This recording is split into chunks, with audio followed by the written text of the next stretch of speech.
मैं आज भी उस गली से नहीं गुजरता।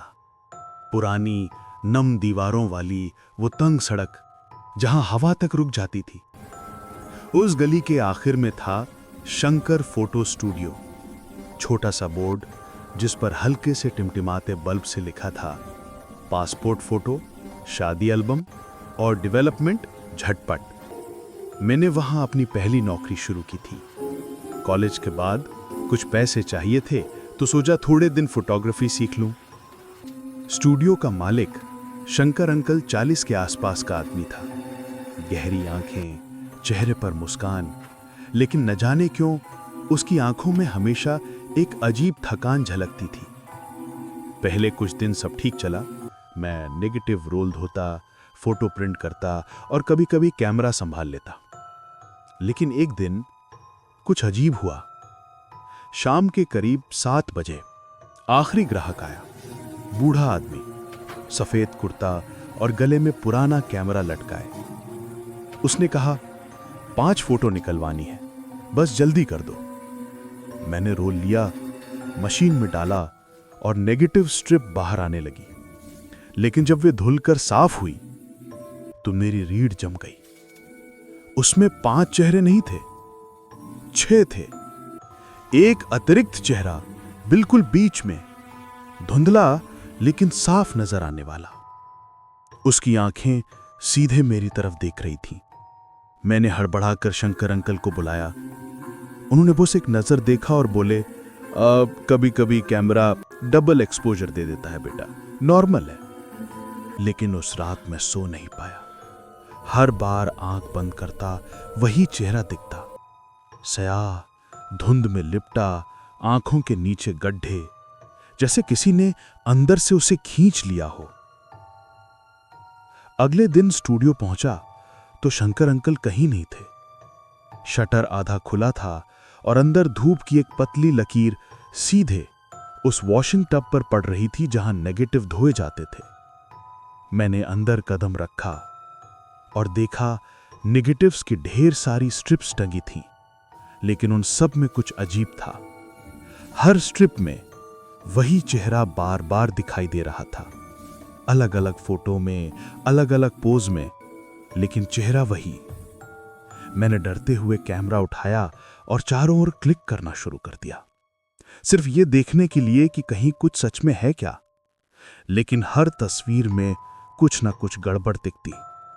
कभी परछाई अपनी जगह से हटकर, कभी शीशे में कोई आकृति जो वहां थी ही नहीं। और तभी दरवाजा खुद ब खुद चरमराया। ठंडी हवा का झोंका अंदर आया और दीवार पर टंगी शंकर अंकल की एक पुरानी तस्वीर गिर पड़ी। मैंने उठाई और दिल की धड़कन रुक गई। उस फोटो में भी वही अतिरिक्त चेहरा था, शंकर अंकल के पीछे, मुस्कुराता हुआ। उसी वक्त फोन की घंटी बजी। मैंने रिसीवर उठाया तो दूसरी तरफ से बाहरी आवाज आई, फोटो निकली क्या? मैंने कहा, कौन बोल रहा है? चुप्पी। फिर वही आवाज, छठा चेहरा मत हटाना। लाइन कट गई। मैं सिहर उठा। बाहर अंधेरा बढ़ गया था और गली की बत्तियां एक एक करके बुझ रही थीं। शंकर अंकल अब भी नहीं लौटे थे।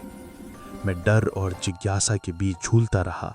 आखिरकार मैंने सोचा कि स्टूडियो बंद करके निकल जाऊं, पर बाहर जाते ही मेरी नजर दरवाजे पर रखी पुरानी एल्बम पर पड़ी। कवर पर धूल जमी थी। लिखा था, मोहिनी 1999 अंतिम विवाह फोटो। मैंने उसे खोला और अंदर की हर तस्वीर में वही चेहरा था। पहले तो भीड़ में छिपा हुआ, फिर थोड़ा थोड़ा साफ, और आखिर में दूल्हे की जगह वही खड़ा था। अचानक पीछे से कैमरे के क्लिक की आवाज आई। मैंने मुड़कर देखा। शंकर अंकल खड़े थे, लेकिन उनके चेहरे पर कोई भाव नहीं था। हाथ में कैमरा था, लेंस सीधा मेरी तरफ। मैंने कांपते हुए कहा, अंकल आप कहां थे?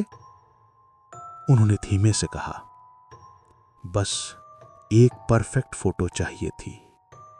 क्लिक। फ्लैश की सफेद रोशनी के साथ सब अंधेरा हो गया। जब आंख खुली तो सुबह हो चुकी थी। मैं स्टूडियो के फर्श पर पड़ा था। चारों ओर नेगेटिव्स बिखरे थे। मैं उठा, भागकर बाहर आया।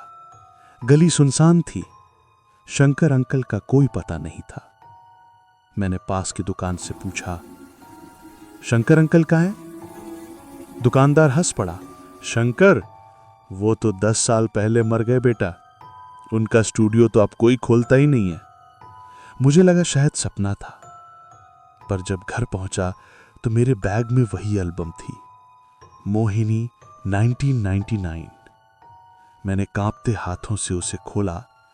आखिरी पन्ने पर एक नई तस्वीर जुड़ी थी, मेरी, और ठीक पीछे मेरे कंधे के ऊपर धुंध में वही छठा चेहरा।